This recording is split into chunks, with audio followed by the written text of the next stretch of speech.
ঈদের ছুটি শেষে বাড়ি থেকে ঢাকা ফেরার সময় যমুনা সেতুর সামনে জ্যাম ঠেলার যে একটা মজা, সেটা আপনি যদি নিজ চোখে না দেখেন তাহলে সেই মজাটা উপভোগ করতে পারবেন না।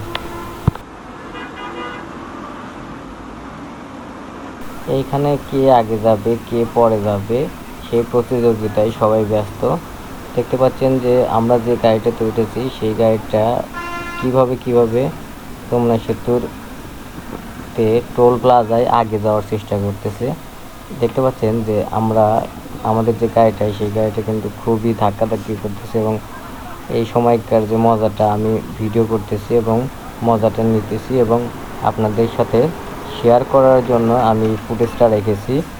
ফুটেজটা আমি প্রায় 2 মাস পরে এডিট করতেছি, কারণ এতদিনে আমি সময় পাইনি, হঠাৎ করে আজকে সময় পেয়েছি এবং আপনাদের সাথে ফুটেজটা এডিট করে শেয়ার করার চেষ্টা করতেছি।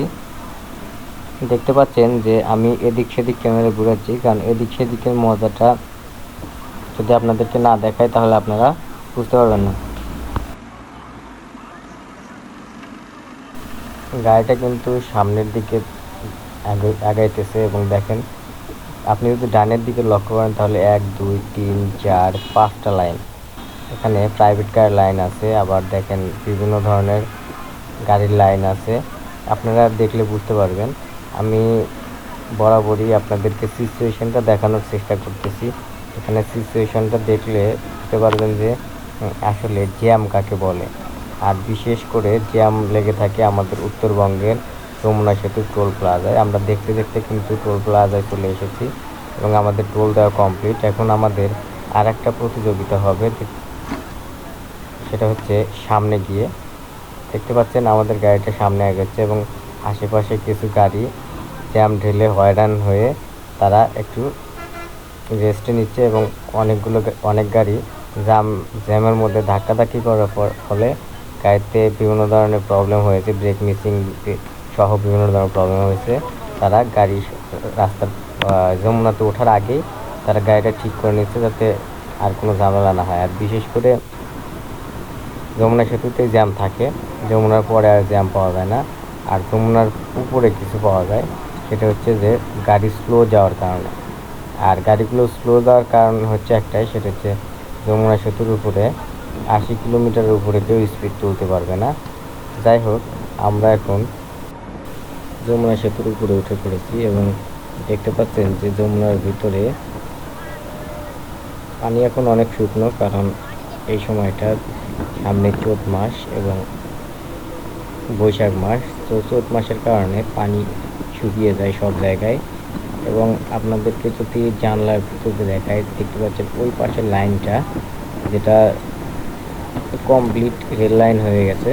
এবং আমার যে এই যে নিচের যে পাশের যে রেল লাইনটা ছিল, আপনার উত্তরবঙ্গে যারা যাতায়াত করেন যেগুলো, তারা অবশ্যই জানেন যে আমাদের যমুনা সেতুতে বাম পাশে কিন্তু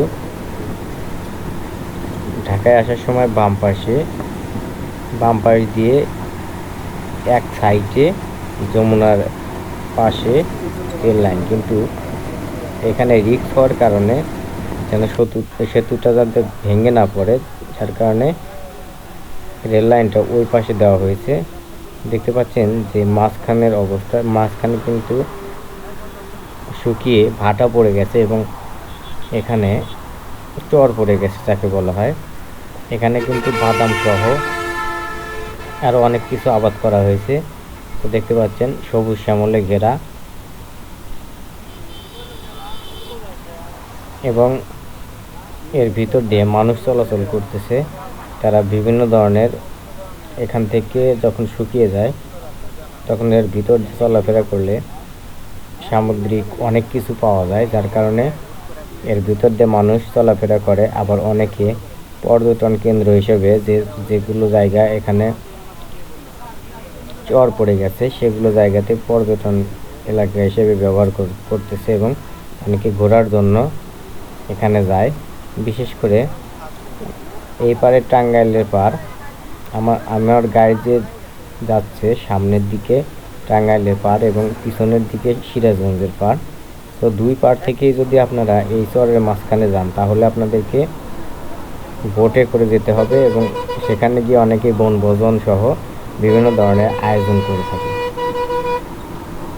দেখতে পাচ্ছেন আমাদের গাড়িটা যমুনা সেতুর প্রায় মাঝখানে, আর এখানে দুই পাশ দিয়ে যদি আমি ক্যামেরা ধরি তাহলে দেখা যাচ্ছে আমার বাম পাশে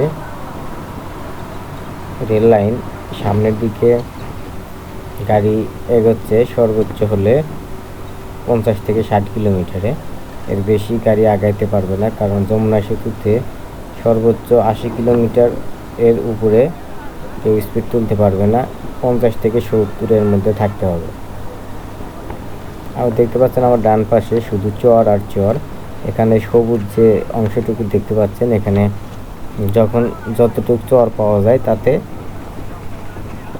এখানকার লোকজন বাদাম সহ, বাদামই বেশি পাওয়া যায়, চীনা বাদাম যাকে বলা হয়, এই বাদাম এখানে তারা আবাদ করে থাকে এবং এই বাদাম থেকে কিছুটা লসের অংশ থেকে কমানো যায়। তো আমাদের 7 কিলোমিটার